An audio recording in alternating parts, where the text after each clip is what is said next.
Welcome to Coffee Break with your host, Nasifa and Sola. Today is Monday, February 23rd, 2009.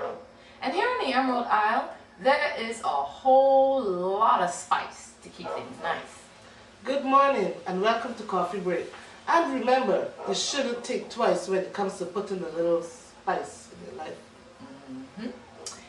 Well, my peeps, this week has been an ear-tingling one. So stop twinkling and share the tingling, you know? Well, rumors have it that a certain organization in Montserrat is suffering from the I told you so disease because of a multimillionaire that wanted to spend some serious money in Montserrat. They fought him until he left and went to another island and did exactly as he promised he would and spent some real money. Alright. Well, they didn't gloat for too long though. As I hear it, it turns out that this billionaire had far much more money than those big organizations were aware of, and when confronted could produce the necessary paperwork to justify his great financial standing. What's annoying about this situation is the major assumption that was made about this billionaire. What major assumption is that? Well, I hear some people saying that, the reason why this billionaire was under investigation was because his business was doing so well during a global economic crisis, and this was found to be strange. Well, as I can understand, being puzzled about the success of one while others go around perish, you know? Yeah, okay, fair enough, right? One succeeding, everybody else perishing. Look a little strange. But in this particular case, I can't understand that or see reason with it.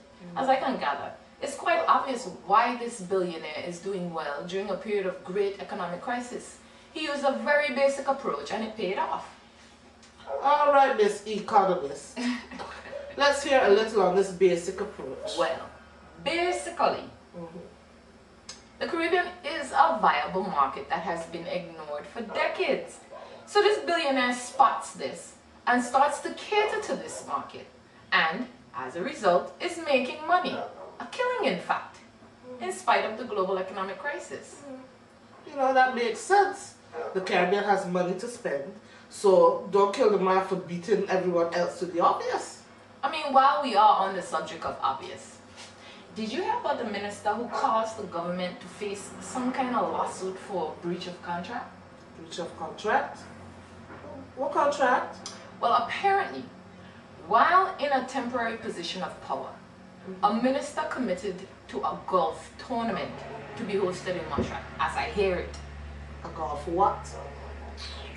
Montserrat don't have no golf course. How can we host a golf tournament? Come on, man. That's ridiculous.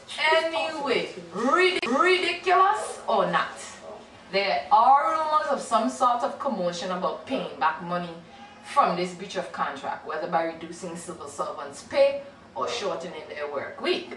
So why not reduce the minister's responsible, the minister responsible, you understand, for the suit? Make it pay or shorten the work week? Well, the civil servants feel is them and us. So let all of them suffer for one. Okay, that sounds a bit harsh. I admit, I take it back halfway.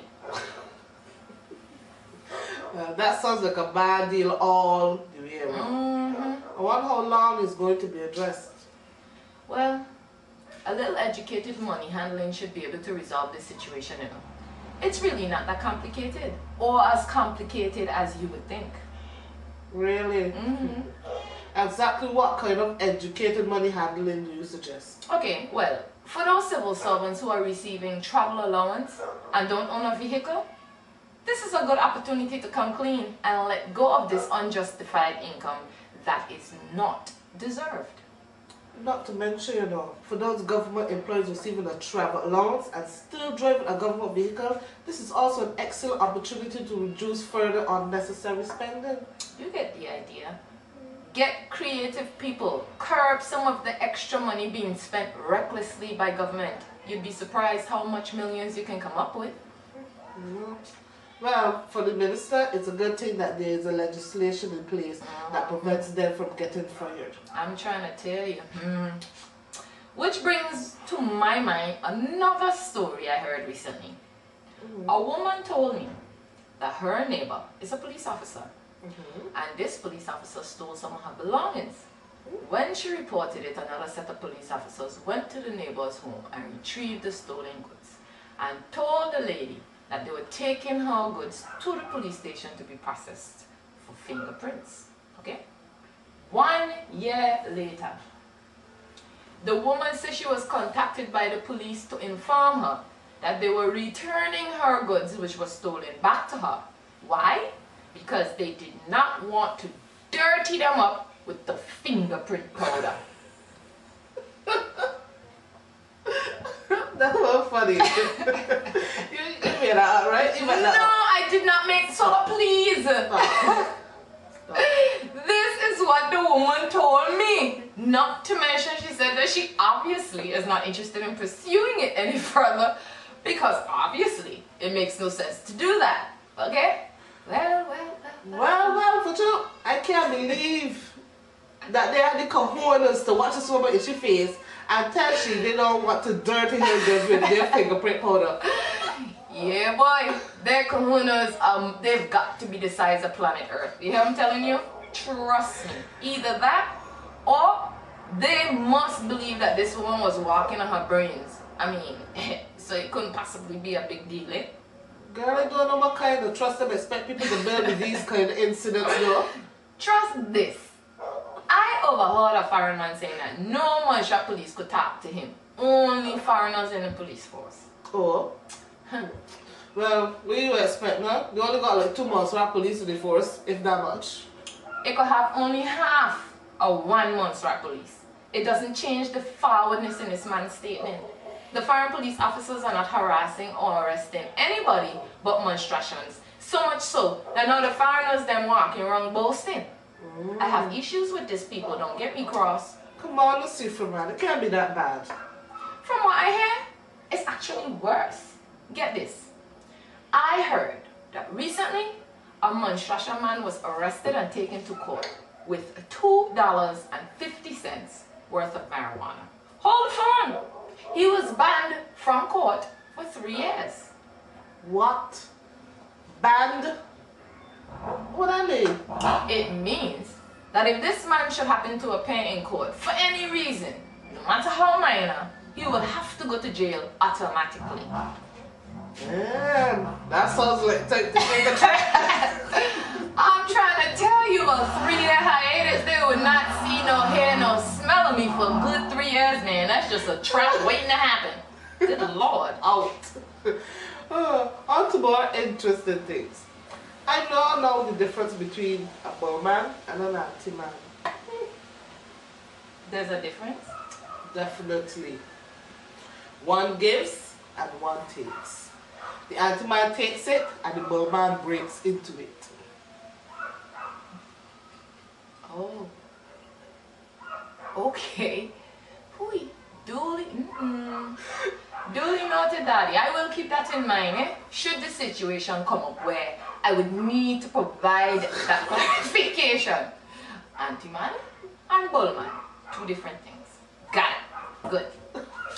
Alright. Well, I think I finally get it too. What? It seems I'm gonna have to start stopping home and cooking my own food. I mean, what make you say that? What happened? Because food preparation in this country is driving me up the wall. If you're not seeing live worms, you see here enough to pull out a razor and shave. Oh gosh, man, it's not that bad, Sola. Not that bad. Close enough to bad. When I want here follicle food sets off my mind on overtime. Okay, true. I hear you. I mean, I start to picture all the possible places this piece of hair could have come from. Take my advice. This is not a pretty visual, people. Trust me. I heard that. Okay, talking about bad visuals. I wonder if anybody could explain to me why the badge is still rusting away in our waters. Sweet. I thought they said we gone by summer. What happened? Oh, well, it will last summer, and maybe it's still last summer. Maybe we realize we stuck in time. You know? Maybe it's still there because they paid someone who lives in a different country all the money up front to do the removal. So the last little pieces, they won't be coming back for them. Would you? You have a point. We keep an eye on the matter while the rich gets fatter. In the meantime, stay tuned and stay updated on the same day, in the same way, right here on Coffee Break.